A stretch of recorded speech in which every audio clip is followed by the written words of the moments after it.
Hello everybody, so আজ আমি আমার দাদার সাথে একটা প্র্যাঙ্ক করতে চলেছি। আর এই প্র্যাঙ্কটা খুবই হাসির হতে চলেছে। ও ভাবে ওর জন্য আমি কিছু নিয়ে এসেছি, বাট ওটার মধ্যে একটা লেডিসের জিনিস থাকবে। সেটা তোমাদেরকে আমি দেখাবো না এখন, যখন করবো তখন দেখতে পাবো। তো চলো ভিডিওটা স্টার্ট করি। তোর জন্য একটা গিফট আছে। কি ভাই জানিস তুই? হ্যাঁ, তুই ইয়াকে আমি জানি তুই ভাববি যে চমচ।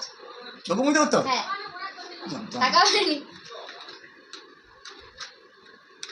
Ten ten.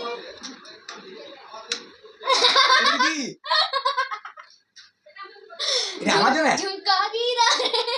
এটা আমার জন্য? এবার কি একবার পাগলা হয়ে গেল? দেখো কি শুরু করেছে খেপামু, আমাকে কি দিয়ে দিয়েছে। ঝুমকা এটা আমার পড়া ভাই। ঝুমকা গিরা রে টিটিটি। ইচ্ছে দেখাচ্ছে আমাকে। ভাই এত সুন্দর লাগছে লিটারালি। ও আমার দাদা জাস্ট গিরা রে টিটিটি রে। দেখতে পাচ্ছ কেমন খেপামু পাগলামি করছে, এই প্ল্যান করছে, আমাকে কিছু জানায়নি। আমি আপনার নিজস্ব মতো করে ভিডিও এডিট করছিলাম, সেই সময় দেখছি ও খেপামু শুরু করে দিয়েছে। আর এটা যদি তোমরা নেক্সট পার্ট দেখতে চাও তো কমেন্টে জানাবে আমি ওর কাছে জন্য কি বদলা নিলাম। ও যে আমার সাথে এই প্র্যাঙ্কটা করলো, আমি ওর সাথে কিছু প্র্যাঙ্ক করতে চাই, তো সেটা নেক্সট ভিডিওতে তোমরা কমেন্টে জানাবে, এর জন্য নিয়ে আসবো। তো চলো, হরে কৃষ্ণ, রাধে রাধে। হরে কৃষ্ণ, রাধে রাধে। তো চলো ভিডিওটা এখানে এন্ড করছি। যদি এরকম ভিডিও দেখতে চাও আর আমার দাদা আমার জন্য কি নেক্সট পার্ট নিয়ে আসছে দেখতে তো হবে, আমি এক্সাইটেড। তো চলো, বাই, টাটা। টাটা।